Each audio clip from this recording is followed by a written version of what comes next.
We all know this feeling. You're talking to someone, a girl you like, someone new at a party, or a colleague at work. You exchange a few sentences, you smile, you nod, and then silence. Both of you run out of things to say. Your brain searches desperately to find anything you can say next, but somehow it goes completely blank, and before you know it, the moment is gone, and you're stuck in awkward silence. This used to happen to me all the time. I was not really antisocial. I was not awkward around my close friends, but the moment I had to talk to someone I did not know that well, my mind would freeze. At first, I thought it was just me, like I was not naturally charismatic or not confident enough. But then I realized something. Socializing is a skill you can learn, not just a talent you're born with. The problem is, nobody teaches you how to actually hold a conversation, how to move past small talk, how to keep things going without forcing it. So in this video, I'm going to share 5 simple techniques that will help you keep a conversation going with literally anyone. Let's dive in. 1. Make them feel like the interesting one. Let's start with the most important one, because once you get this, everything else clicks into place. The people who are best at conversations are not the ones who talk the most. They are the ones who make you do most of the talking and somehow love every second of it. They treat whatever you say as worth being curious about, not in a fake, over-the-top way, just genuinely. They ask follow-ups that show they were actually listening. They reference something you said 10 minutes ago. They look at you like what you just said was actually worth thinking about. And you walk away from the conversation feeling something special. You feel seen, heard, interesting, worth someone's real attention. And that feeling gets attached to the person who created it. Your brain files them under, this person is great to talk to. You want to see them again. You think about the conversation later. In practice, this comes down to one simple shift. Stop trying to be the interesting one and start making them the interesting one.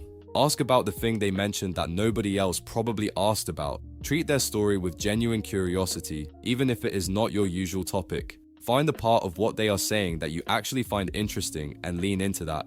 Everyone can be interesting. Most people just never get asked the right question. Be the one who asks it. Making the other person feel interesting is the foundation, but for that to work, you have to stop doing the one thing that kills almost any conversation. 2.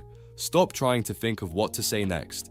Here is the real reason most conversations die, and it has nothing to do with running out of topics. While the other person is talking, most people are not actually listening. They are in their own head, half listening, half preparing their next sentence. And then the person finishes, and the response that comes out feels slightly fake because it was not built on what was actually said. It was built on what you were already thinking. The other person feels this. They cannot name it, but they feel it, like you were waiting for your turn rather than actually being present. And when people feel unheard, they stop opening up. The fix is to stop preparing and start actually listening, not just to the words, to the details, the specific thing they mentioned, the way their energy shifted when they talked about one part more than the others, the thing they almost said and then pulled back from. Because here is what nobody tells you. The best next thing to say is almost always already in what the other person just said. You do not need to come up with something new, you just need to pick up something they dropped and hand it back to them. Let me show you what I mean with 2 examples. Imagine someone says, "Yeah, I finally went on that hiking trip last weekend. It was beautiful, although I almost didn't go." Instead of saying, "Oh, I love hiking too," you pick up the detail they dropped. "Wait, you said you almost didn't go. What happened?" Or someone tells you, "Work has been crazy lately. We're finishing this big exciting project, which is really amazing, but I'm honestly just looking forward to my vacation." You could ask, "Where are you going?" But even better would be to lean into the part where their energy shifted. "You mentioned the project is exciting. Tell me more about it. What are you guys building?" These are not clever lines. They are just proof that you are actually listening and that you are interested in what they are saying. And when someone feels genuinely listened to, they will keep talking because it feels good to be heard. And there is one specific technique that is perfect for finding these hidden details, which brings us to 3. Go one layer deeper. This will change the way you see every conversation you have from this point on. Every answer someone gives you has 2 levels: the surface level, the fact, the information, or the thing they said, and the real level, the feeling, the story, or the reason behind it. Most conversations never leave the surface, and that is why most conversations are forgettable. Someone says, "I have been really busy lately." The surface response is, "Yeah, same. Working at this place is such a struggle." This conversation goes nowhere. Now let's look at what happens when you go one layer deeper. "I have been really busy lately." Is it the good kind of busy or the draining kind? Suddenly, there is something real to talk about. Someone says, "I used to live in Barcelona." Surface, Oh nice, I have heard it is beautiful. One layer deeper. Amazing, what made you choose Barcelona? Now you are in a real conversation. The one word that unlocks almost any deeper layer is a simple why, or any version of it. What made you get into that? How did that happen? What was that like? These questions do not just collect information, they invite the other person to share something that actually matters to them. And when someone shares something that actually matters to them, two things happen. First, they feel genuinely connected to you, because most people never ask.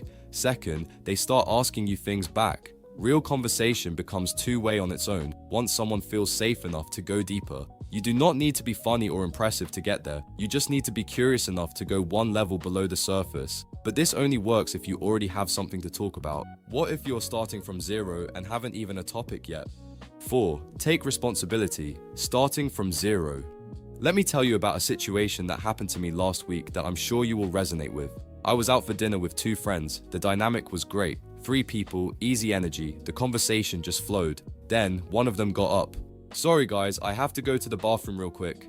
And suddenly, it was just me and the other person. And even though I had known this guy for years, something shifted. The group dynamic was gone. The shared momentum was gone. It felt like starting a completely new conversation from scratch with someone I was already sitting across from. That sudden silence hit harder than it should have, and I realized nobody really talks about this. Everyone tells you how to keep a conversation going, but nobody tells you what to do when it suddenly resets. So here is what actually works in that moment. Do not try to pick up where the group left off. That energy is gone, and forcing it feels awkward. Instead, take responsibility for the reset and acknowledge the shift. The simplest way to do this is to stop looking for a clever connection to what you were just talking about. Instead, just ask a clean new question. Think of it like this: the group conversation just ended. You are now starting a brand new mini conversation. You don't need a bridge. You can just say something like, "Anyway, I've been meaning to ask you," or "Actually, how is going?" Or even just, "So what's been going on with you lately?"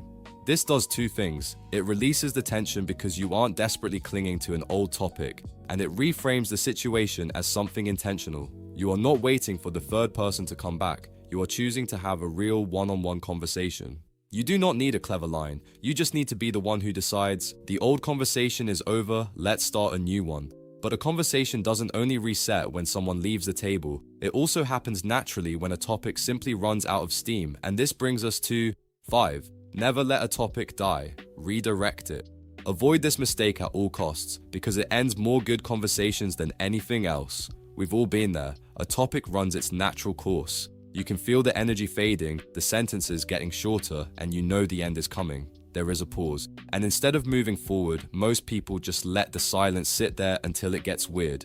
Or worse, they panic and say something completely random that feels like starting over from zero. The energy drops and suddenly, both of you are looking for an exit. The skill here is redirecting instead of restarting. Using what was just said as a bridge to the next thing, so the conversation keeps its momentum even as it changes direction. It is very simple. Almost anything someone says contains at least one thread you can pull. You just have to notice it and use it. For example, you were talking about their job and the topic is slowly dying, but at some point they mentioned they wanted to travel more. So you say, "Actually, you mentioned earlier you wanted to travel more. Where would you go first?"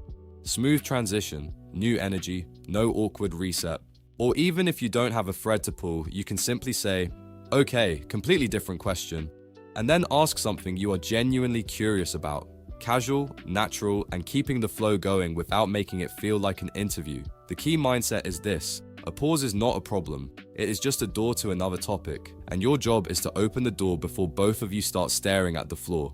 At the end of the day, conversations are not about having the perfect words. They are about creating a feeling that the person across from you is seen, heard, and worth your real attention. And once you master that, people will start to feel something when they talk to you. They will not always know what it is, but they will remember it, and they will want more of it.